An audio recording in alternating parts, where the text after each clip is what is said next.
नवाज शरीफ की 4 साल बाद वतन वापसी, लाहौर में बेमिसाल इस्तकबाल की तैयारियां मुकम्मल। कायद मुस्लिम लीग नून घर से एयरपोर्ट रवाना। तैयारा पाकिस्तानी वक्त के मुताबिक 10 बजे पाकिस्तान के लिए उड़ान भरेगा।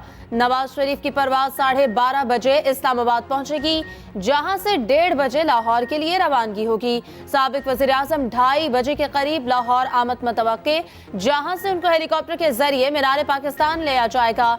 नवाज शरीफ के हमरा पार्टी रहनुमा और सहाफियों समेत 194 अफराद भी पाकिस्तान आएंगे।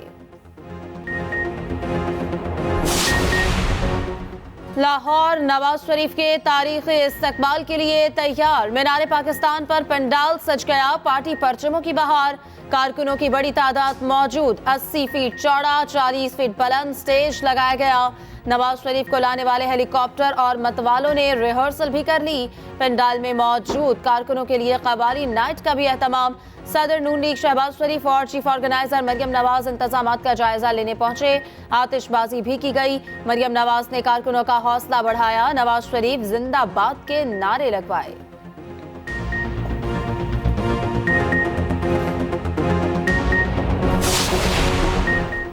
नवाज शरीफ के मतवाले बेकरार, अपने कायद का शिद्दत से इंतजार। मुल्क भर से नून लीग के मतवालों के काफिले लाहौर की जानिब रवा दवा। कराची और हैदराबाद से खुसूसी ट्रेनों में कारकुन आज लाहौर पहुंचेंगे। ट्रेन की बोगियों पर नवाज शरीफ की तस्वीर आवेजा। खैबर पख्तूनख्वा, बलूचिस्तान और गिलगित बल्तिस्तान से भी काफिले चल पड़े। कुछ वक्त से पहले मंजिल पर पहुंच गए। लीगी रहनुमा मोहम्मद जुबैर कहते हैं, सबकी उम्मीदें नवाज शरीफ से वाबस्ता हैं। कोयटा से भी नून लीगी कारकुनों की एक ट्रेन रवा दवा आज दोपहर लाहौर पहुंचेगी।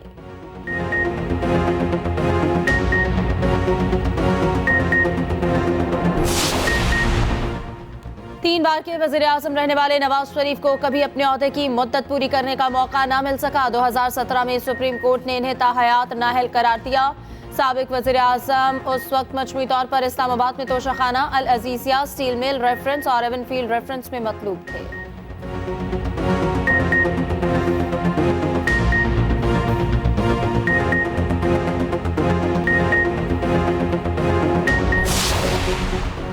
अवामी मुस्लिम लीग के सरबराह शेख रशीद मंजर-ए-आम पर आ गए। निजी टीवी को इंटरव्यू देते हुए कहा, चेयरमैन पीटीआई एक जिद्दी सियासतदान है। 9 मई के वाकयात की मजम्मत करनी चाहिए। एस्टैब्लिशमेंट से हमारी लड़ाई नहीं बनती थी। जनरल आसिम मुनीर को छेड़ना हमारी गलती थी। सियासतदान को किसी फौजी का नाम नहीं लेना चाहिए। इनसे लड़ाई नहीं बनती। फौज का मसला फौज को हल करना चाहिए। सियासतदान को दूर रहना चाहिए। इदारों के बगैर मुल्क नहीं चल सकता। पीडीएम से सियासी लड़ाई लड़ता रहूंगा।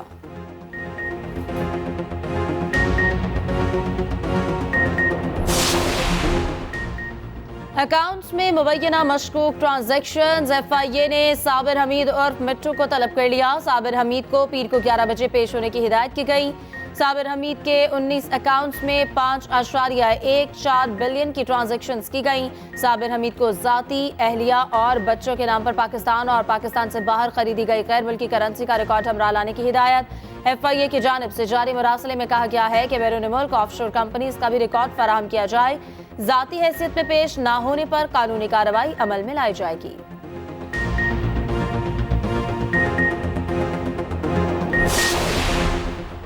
इसराइल की गजा पर गैर इंसानी जारहत, किसी को अमान ना दिया। अस्पताल के बाद इबादत गाहों को भी निशाने पर रख लिया। सेहूनी फजाइया ने गजा की तारीखी मस्जिद अल उमरी अल कबीर को शहीद कर दिया। अल जैतून में भी ऑर्थोडॉक्स चर्च को भी मिसाइलों से निशाना बनाया। रफा में रिहायशी इलाकों पर भी बमबारी, 33 से ज्यादा फलस्तीनी शहीद। मगरबी किनारे में नूरुल शम्स के एक पनाहगजीन कैंप पर भी बमबारी, 12 अफराद शहीद। शहदा की मजमूई तादाद 4200 से तजावुज कर गई। शहदा में 1500 बच्चे और 1400 ख्वातीन शामिल।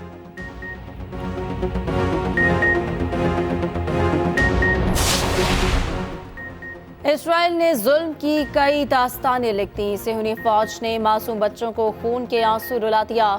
जख्मों से लड़ता मासूम बच्चा मां की याद में कांपने लगा। एक और मासूम बच्ची लापता, वालिदा की याद में फूट फूट कर रोने लगी। अस्पताल के मरीजों में अपनी वालिदा की तलाश के लिए निकल आई। एक शीरख्वार बच्ची सकते में चली गई। जख्मों पर मरहम के दौरान रोना तक भूल गई। उधर गजा के अस्पतालों में सहूलियात का फुकदान, बिजली तक दस्तयाब नहीं। डॉक्टर टॉर्च में ऑपरेशन करने पर मजबूर। सऊदी वली अहद की गजा पर इसराइली बमबारी की मजम्मत। मोहम्मद बिन सलमान ने आम शहरियों को निशाना बनाना वहशियाना इकदाम करार दे दिया। ईरानी सदर इब्राहिम रईसी कहते हैं अस्पताल पर हमले के साथ ही सहूनी हुकूमत का खात्मा शुरू हो गया। अक़वाम मुत्तहिदा के सेक्रेटरी जनरल ने फौरी जंग बंदी का मुतालबा कर दिया। हिस्पानी वज़ीर का अपनी हुकूमत को इसराइल से सफारती ताल्लुकात खत्म करने का मशवरा।